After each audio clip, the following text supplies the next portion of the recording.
Alors bonjour à tous, je suis Florent Collier, président de l'association Vent debout 59, qui s'est dressé contre le projet éolien en mer de Dunkerque.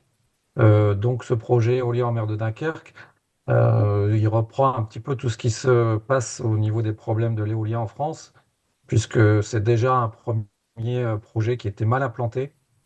Si on regarde un petit peu la slide suivante, on verra que c'est un projet qui a été implanté au cœur d'une zone Natura 2000 et pour lequel les promoteurs ont eu des autorisations de destruction d'espèces protégées au nom de, enfin, au moins 31 espèces protégées vont être autorisées à la destruction, un peu comme ce qui s'est passé pour le parc de Saint-Brieuc. Il faut savoir également que le Conseil national de la protection de la nature, le CNPN, a émis un avis défavorable, que l'autorité environnementale avait également émis de fortes critiques sur ce projet, que ce projet va également constituer une pollution visuelle très importante, puisqu'on aurait là le premier site industriel éolien en mer au monde, avec des éoliennes aussi grandes et aussi proches de la plage.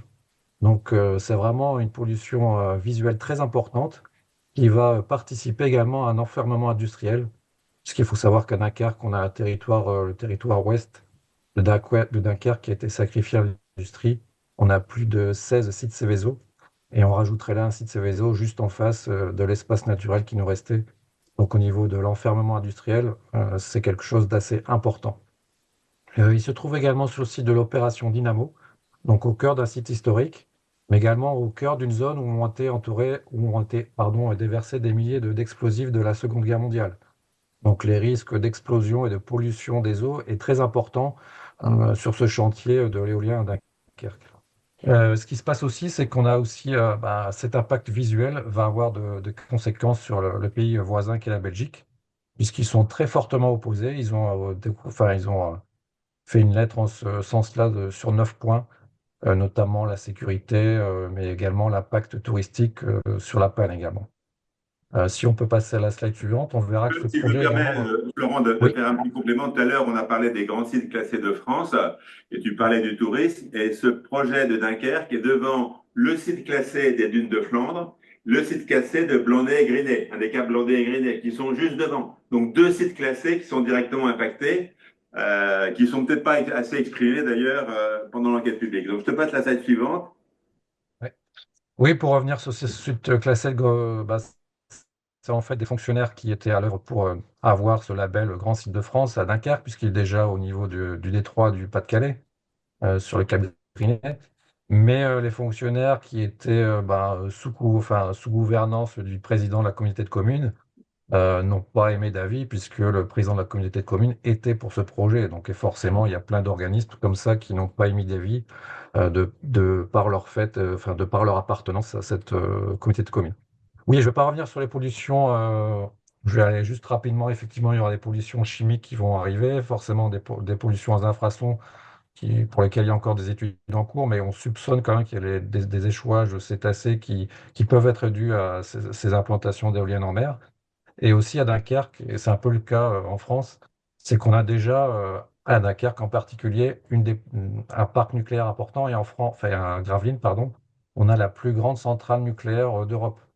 Donc on ne comprend pas pourquoi sur un site qui produit déjà une énergie très, très décarbonée et qui exporte dans toute la région, pourquoi on vient mettre un site industriel ici qui va contribuer à augmenter la pollution.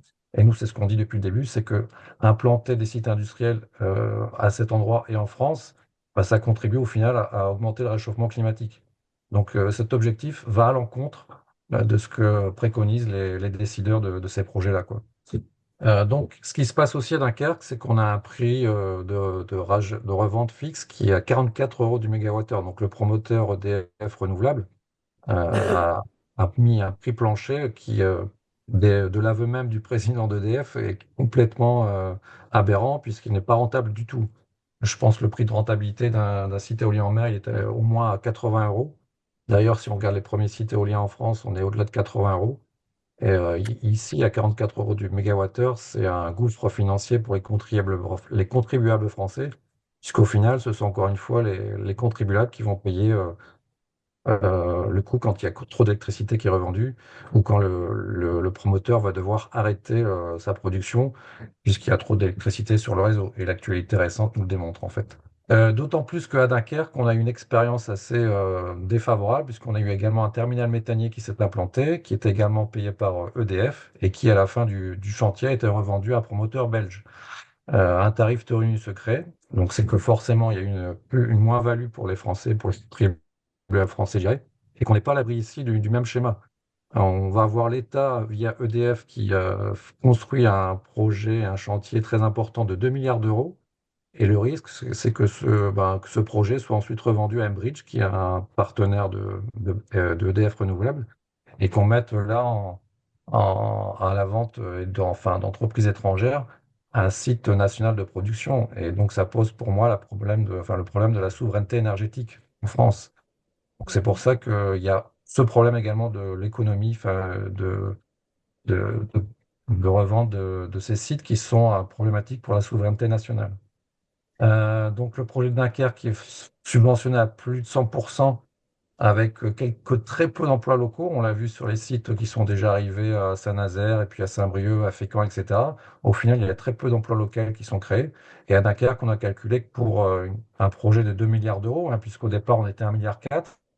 Il faut savoir qu'il y avait 1 milliard pour le projet, le chantier des éoliennes, et 400 millions pour RTE, pour le raccordement. Et dernièrement, RTE a annoncé un doublement de ce coût à 800 millions d'euros, donc presque autant que pour le chantier des éoliennes. Donc c'est pour ça qu'on arrive aujourd'hui à un projet de 2 milliards avec une cinquantaine d'emplois, ce qui revient à peu près à un emploi à 40 millions d'euros pour un emploi. Donc c'est vraiment des coûts qui sont démesurés et c'est ce qu'on tenait à souligner sur ce projet-là. Et ceci alors que on voit en France, vous l'avez déjà rappelé tout à l'heure, que la consommation électrique elle baisse et que les Français font face à une augmentation des factures électriques qui ne fera qu'augmenter avec ce projet-là. Je voulais également parler du projet de déni de démocratie, hein, sur le projet de Dunkerque également, puisqu'on a eu un débat public qui s'est fait pendant la crise de Covid.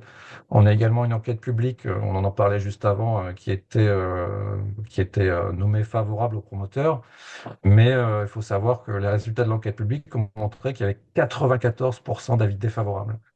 Donc là, on se pose vraiment la question, mais à partir de quand est-ce que les commissaires d'enquête publique donnent des avis favorables à ce type de projet? Est-ce qu'il faut qu'il y ait 98, 99 ou 100% d'avis favorables?